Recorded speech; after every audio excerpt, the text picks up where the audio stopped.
Hello friends, आप सभी का एक बार फिर से मेरे इस चैनल पर स्वागत है। आज हम डिस्कस करेंगे क्लास 8 की बुक फर्स्ट हनी ड्यू का chapter 9 the great stone face 1 का पार्ट सेकेंड। तो चलिए शुरू करते इसके बारे में पढ़ना।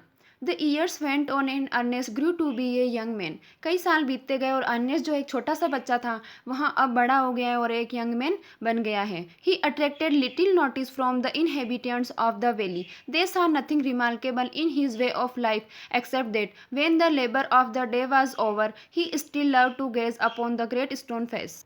और जो इनहेबिटेंट्स होते हैं यानी वैली में जो लोग रहने वाले होते हैं वो अर्नेस्ट को ज़्यादा भाव नहीं देते और उसकी ज़्यादा इज्जत नहीं करते हैं, क्योंकि उनको कुछ भी ऐसा रिमार्केबल नहीं लगता है अर्नेस्ट में जो कि वो उसकी तारीफ़ करे या फिर उसे इतनी इज्जत दे। क्योंकि अन्य जो था अपना दिन का पूरा काम खत्म करके और जब आता है अपने घर तो वहाँ बैठा रहता और घूरता रहता ग्रेट स्टोन फेस को, तो लोगों को ये देख के लगता था कि ये कुछ भी ऐसा रिमार्केबल वर्क नहीं कर रहा है जिससे कि हम इसकी तारीफ़ करें या इसको इतनी इज्जत दें। Their idea was that this was a folly. वहाँ जो ये काम करता था कि अपना पूरे दिन का काम खत्म करके और आके ग्रेट स्टोन फेस को गेज करता रहता यानी घूरता रहता और देखता रहता, तो ये जो लोग देखते थे तो उनको लगता था कि इसका जो ये आइडिया है ये ग्रेट स्टोन फेस को घूरते रहना पूरे दिन, ये बिल्कुल ही फोली है यानी बिल्कुल ही मूर्खों जैसा काम है, बट पार्डोनेबल, लेकिन हम इसके लिए इसको माफ़ कर सकते हैं। Because Ernest was industrious kind and neighbourly. क्योंकि अर्नेस्ट जो है वहाँ एक हार्ड वर्कर है, दयालु है और नाइबरली है, यानी अपने जो नाइबर हैं पड़ोसी है उनके साथ भी बहुत ही अच्छे से रहता है। They did not know that the great stone face had become a teacher to him. लेकिन लोग ये बात नहीं जानते कि ग्रेट स्टोन फेस जो है वो अर्नेस्ट के लिए एक अपना टीचर बन चुका है। And that the sentiment which was expressed in it would enlarge the young man hearts and feel it with deeply sympathy than other hertz.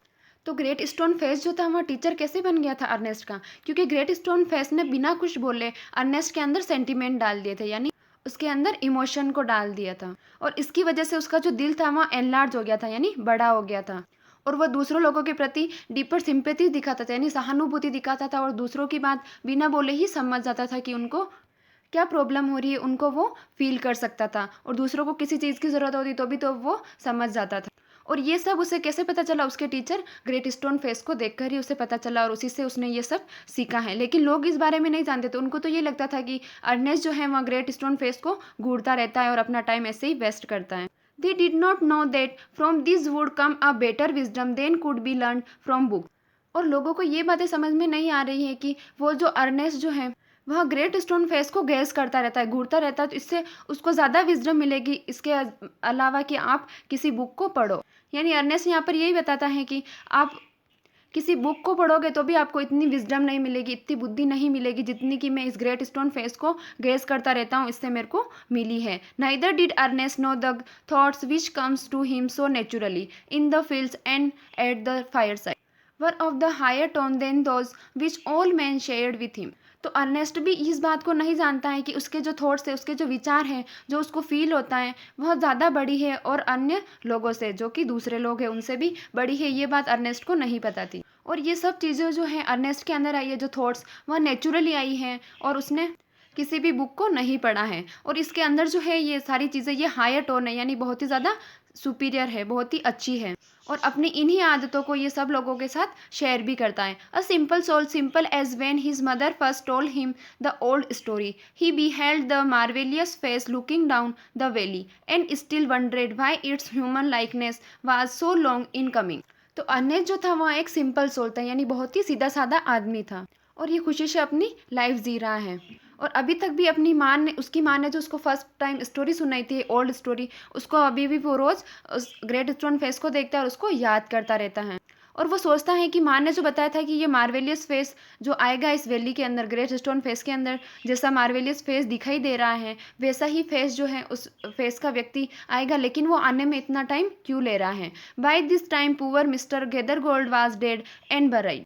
और उसी समय जो लोग कह रहे थे कि मिस्टर गेदरगोल्ड जो है वहाँ उस वैली में आए, तो लोगों ने उसे देख करके बोला कि इस ये जो है इनकी जो फेस है वो रिजेंबल होता है किससे? ग्रेट स्टोन फेस से। वह भी मर गए हैं और उनको भी दफना दिया गया है या जला दिया गया है। His wealth which was the body is has existent had disappeared before his death. तो मिस्टर गेदरगोल्ड जो थे उनकी जो वेल्थ थी वहाँ भी गायब हो गई थी उनकी मृत्यु से पहले, यानी उनकी जो संपत्ति थी वह उनके मरने से पहले ही खत्म हो गई, यानी उनकी बॉडी यानी शरीर और स्पिरिट यानी आत्मा जो थी वहाँ बिल्कुल ही गायब मर गई है।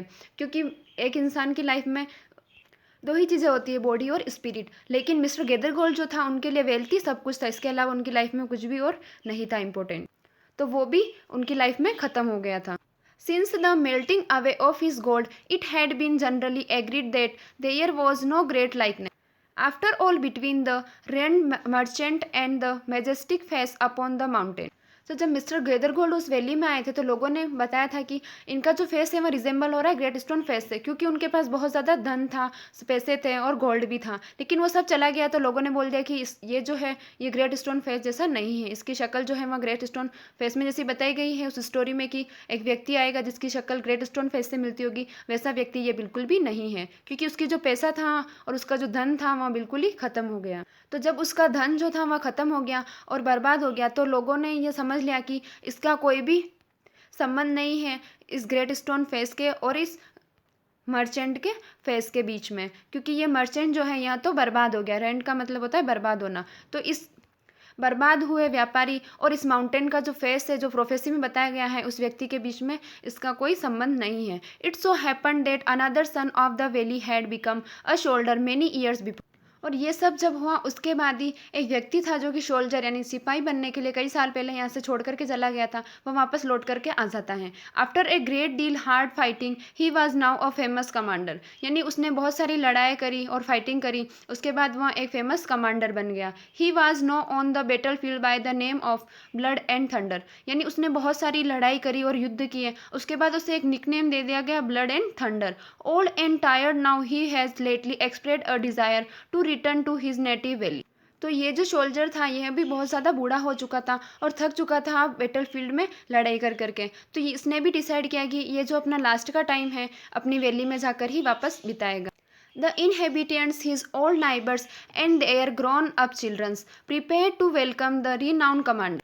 तो उस वैली के जो लोग थे और वो जो बच्चे थे जो बड़े हो रहे थे वो सब लोग उस वैली में आने वाले कमांडर के लिए तैयारियां करने लगे, जो कि बहुत ही फेमस कमांडर था। It was begin said that at last the likeness of the great stone face had actually appeared. और ये लोग बोलने लगे कि जो फाइनली ग्रेट स्टोन फेस वाला व्यक्ति है वह अब आ गया है और वो वैली में आने लगा है, आने वाला है। Great therefore was the excitement thought out the valley, और इसकी वजह से वैली में जो है चारों तरफ बहुत ही ज़्यादा एक्साइटमेंट हो गई, यानी लोग बहुत ज़्यादा उत्साहित हो गए कि अब जो है ग्रेट स्टोन फेस जैसा रिजेंबल करता हुआ व्यक्ति जो है वहाँ वैली में आने वाला है। And many people who had never once thought of glancing at the great stone face now spent much time in gazing at it, for the sake of knowing exactly how General Blood and Thunder looked.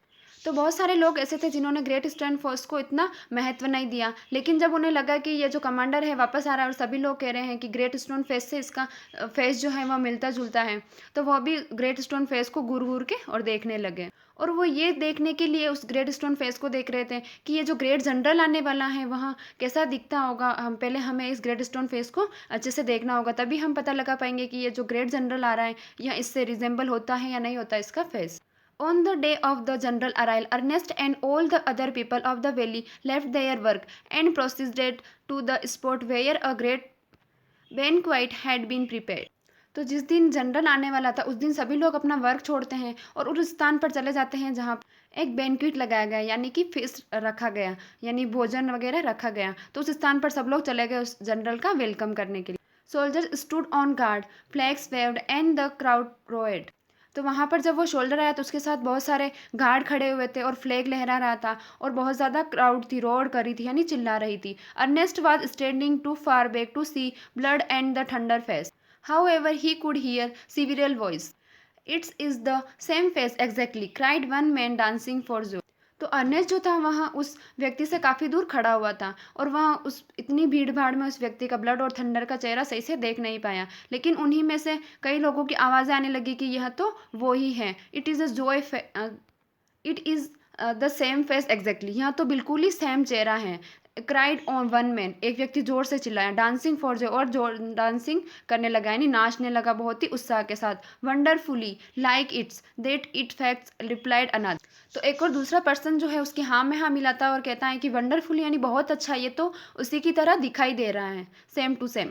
And why not, cried a third, he is the greatest man of this or any other age beyond a doubt. तो उन्हीं की हाँ में हाँ मिलाते हुए तीसरा व्यक्ति और बोलता है कि हो क्यों ना ऐसा हो, ये तो वही ग्रेट व्यक्ति है और इसमें कोई डाउट नहीं है कि यहाँ तो इस एज का भी बहुत ही महान आदमी है और आने वाली किसी भी एज का भी बहुत ही ग्रेट मैन है। Ernest at last could see the general face and in the same glances to the side he could not also see great stone face.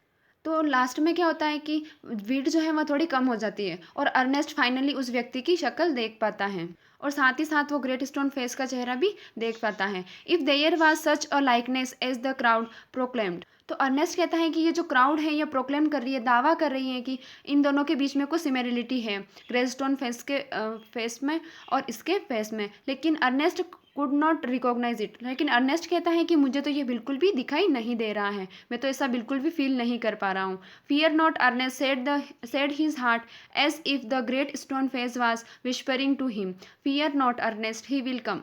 तो अर्नेस्ट का मन जो है वो मानता नहीं है कि ये जो व्यक्ति है ग्रेट स्टोन फेस जैसा दिखाई दे रहा है। तो उसका मन, उसको लगता है कि उसके हार्ट में से, उसके दिल में से आवाज़ आ रही है कि अर्नेस्ट तुम डरो मत, ये ग्रेट स्टोन फेस जैसा जो व्यक्ति है वह कभी ना कभी ज़रूर आएगा। और उसे जो ये आवाज़ आती है उसको ऐसा लगता है कि ये ग्रेट स्टोन फेस जो है वही उसके कान में आकर के विस्परिंग कर रहा है, यानी फुसफुसाहट कर रहा है, धीरे धीरे से आके बोल रहा है।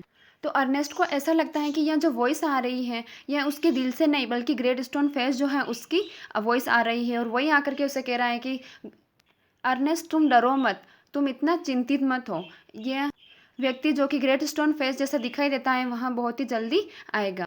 तो इस तरह से हमारा जो ग्रेट स्टोन फेस 1 है यह चैप्टर यहीं पर ख़त्म होता है। आई होप आप सभी को ये लेसन समझ आया होगा।